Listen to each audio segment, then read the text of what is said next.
Olá, sou o professor Daniel, sou professor de Biologia e neste vídeo nós iremos dar continuidade ao módulo de Bioquímica, onde nós iremos falar sobre sais minerais. Começaremos falando sobre as principais características que envolvem essa substância.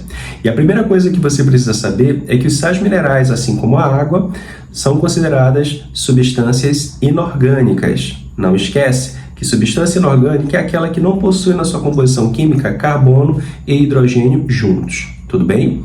Uma característica também presente nos sais minerais é o fato de eles terem alta capacidade e alta afinidade química com a água, uma vez que eles possuem cargas elétricas e por isso conseguem ser dissolvidos muito bem na presença de água.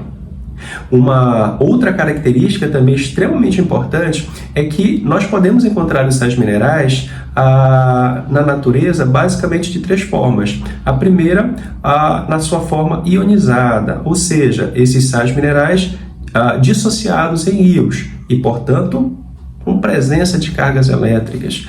Uma outra maneira é na sua forma cristalizada, ou seja, você tem esse aglomerado de sais, se juntando, se compactando, formando estruturas maiores, como por exemplo, você tem o carbonato de cálcio, o fosfato de cálcio, são exemplos de aglomerados de minerais, de sais minerais que se juntam para formar uma estrutura macro, uma estrutura maior, tudo bem? E a terceira maneira são esses sais minerais podem ser encontrados associados a substâncias orgânicas. Está extremamente interessante.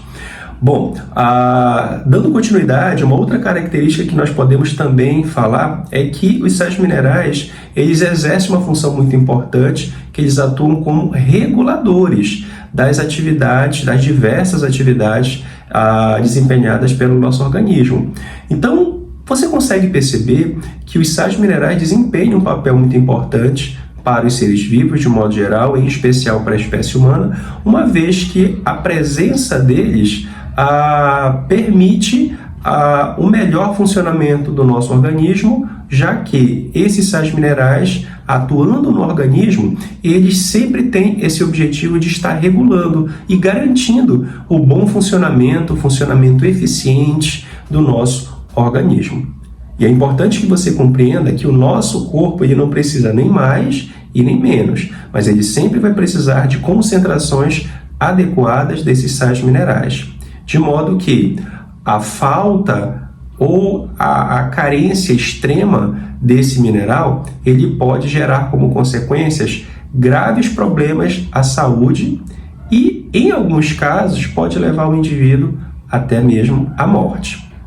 Agora, nós vamos começar a entender melhor sobre as particularidades de cada um dos sais minerais. Para isso, vamos começar a falar das suas principais funções. Bem, nós vamos começar falando sobre o cálcio, que é um mineral que desempenha diversas funções para o organismo.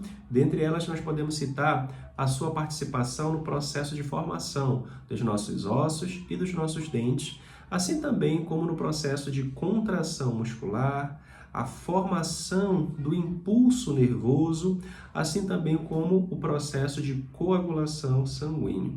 Tudo bem? Um outro mineral importante é o potássio, que assim como o cálcio, também tem uma participação muito importante na formação do impulso nervoso, na contração muscular e também na regulação dos batimentos cardíacos. Tudo bem?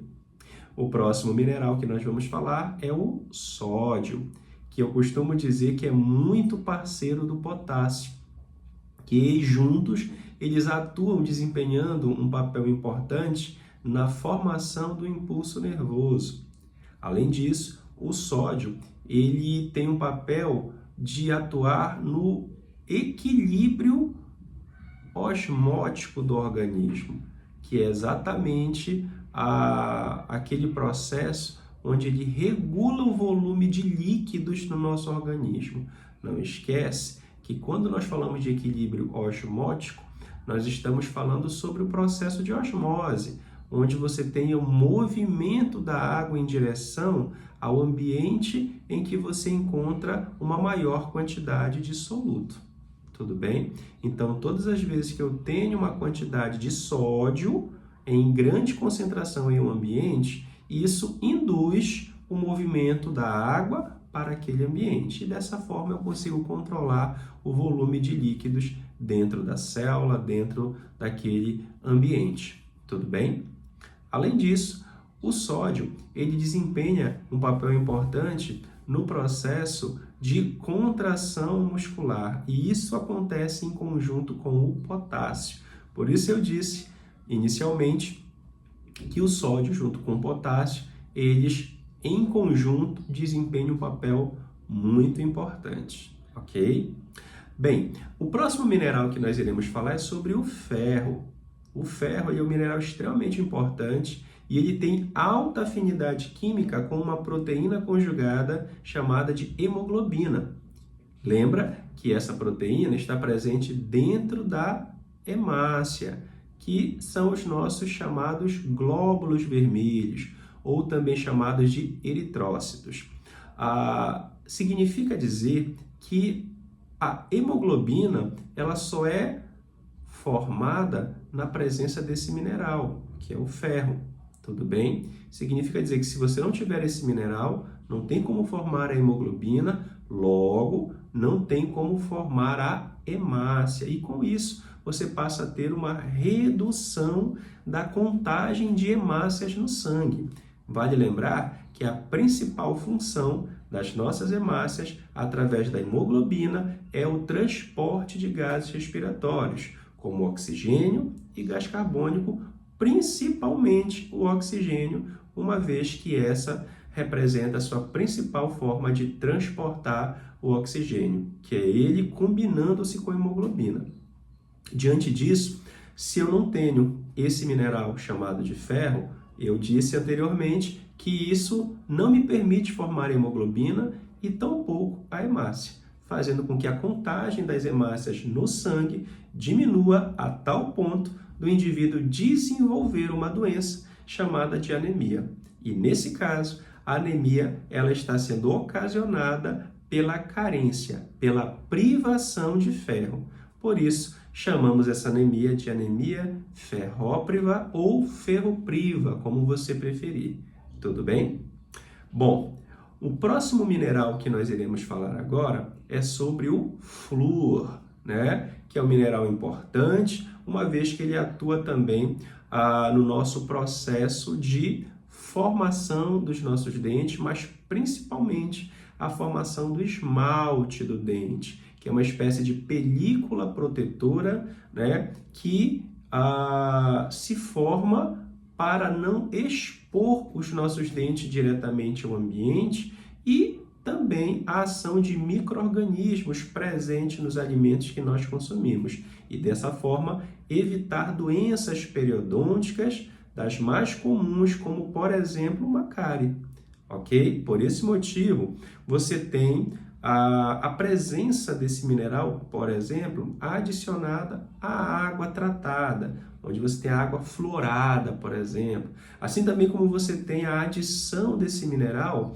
nos cremes dentais que nós adquirimos, né, nos supermercados, né, nos diversos supermercados. Tudo bem? Bom, agora nós vamos falar sobre o magnésio, que ele é um mineral extremamente importante, porque ele participa da formação dos nossos nervos e também atua na nossa contração muscular. O magnésio também pode ser encontrado na natureza associado a um pigmento chamado de clorofila, que é encontrado nos vegetais e que atua, né, realizando o processo de fotossíntese através da captação da luz. Tudo bem? Um outro mineral importante que nós iremos falar é sobre o iodo, que ele é um mineral muito, mas muito importante porque ele atua na regulação da função da nossa glândula tireoide, que é uma glândula endócrina localizada na base do pescoço e que produz alguns hormônios importantes, como os hormônios T3, T4 e calcitonina.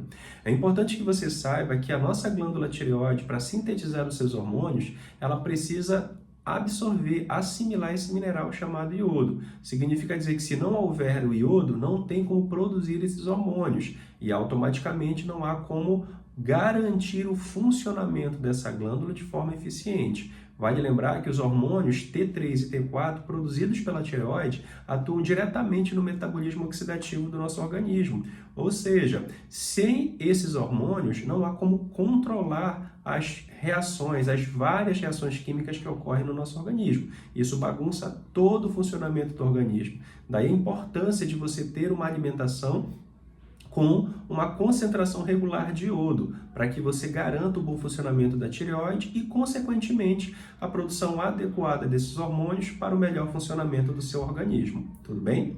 Eu espero que você tenha entendido essa aula, lembrando que nós temos esse vídeo como sendo um resumo do conteúdo de bioquímica, mais precisamente sais minerais. Te vejo na próxima aula. Forte abraço!